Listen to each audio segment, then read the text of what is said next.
Жігітім мамамды көріп мені тастап кетті. Екеуі ел-жұрттың сөзіне бола бір үйде тұрып жатыр. Болған оқиға. Кез келген отбасында өзіне тән проблема болады.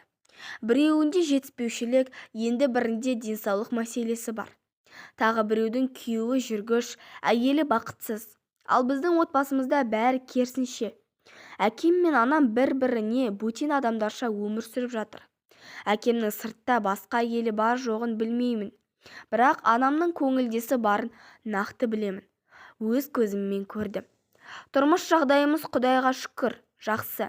Зәулім үй, екеуінің астында қымбат көлік, қызметте. Қосымша бизнестеріміз де бар. Анам інім екеумізді ғана туғанда қызмет қуып кеткен. Әкем де солай. Келесі жылы зейнетке шығады. Екеуінің бақытсыз екенін білемін. Себебі бөлек бөлмеде өмір сүреді.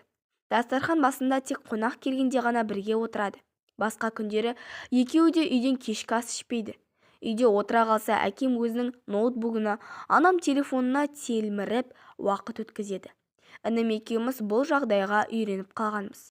Үйде анда-санда екеу кеспей қалғанда ұрыс боп тұратыны қалыпты жағдайға айналып кеткен. Алайда былтыр күзде қатты айқай болды. Әкемнің жұмысына бір әйел іздеп барып, әйеліңіз менің күйеуіммен жүреді, сіз мұны білмейтін шығарсыз, оларды тоқтатыңыз деп бар білгенін жайып салыпты. Сол күні кешке әкем келіп анама әбден ұрысты. Екеуі бөлмелерінде бір сағаттай жанжалдасты. Бірақ ұялып, жылап кешірім сұраған анам жоқ.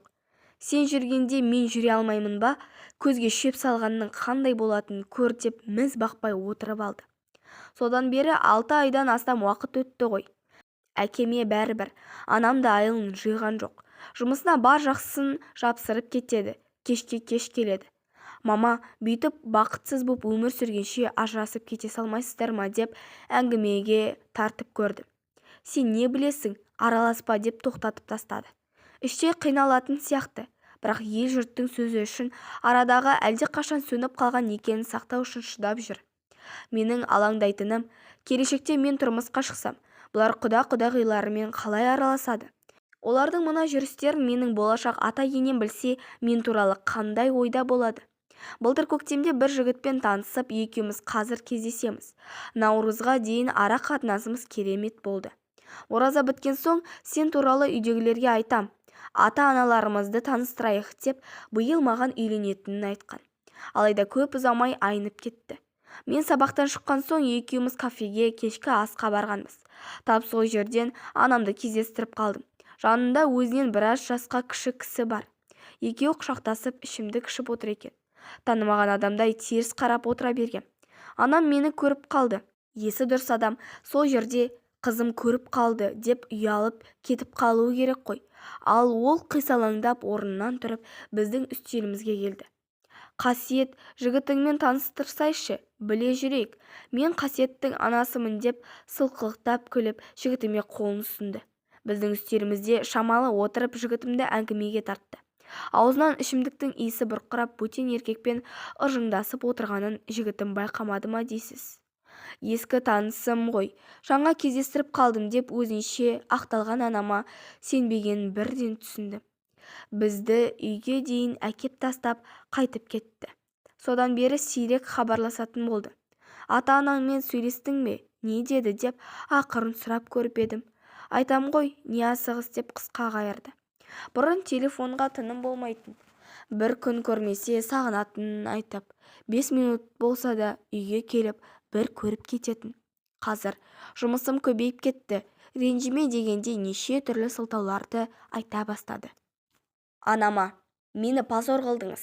Сол еркекпен танымаған адамдай отыра бермедіңіз бе? Ішіп алып үй алмай қасымызға келдіңіз деп жылап жағдайды айтып едім.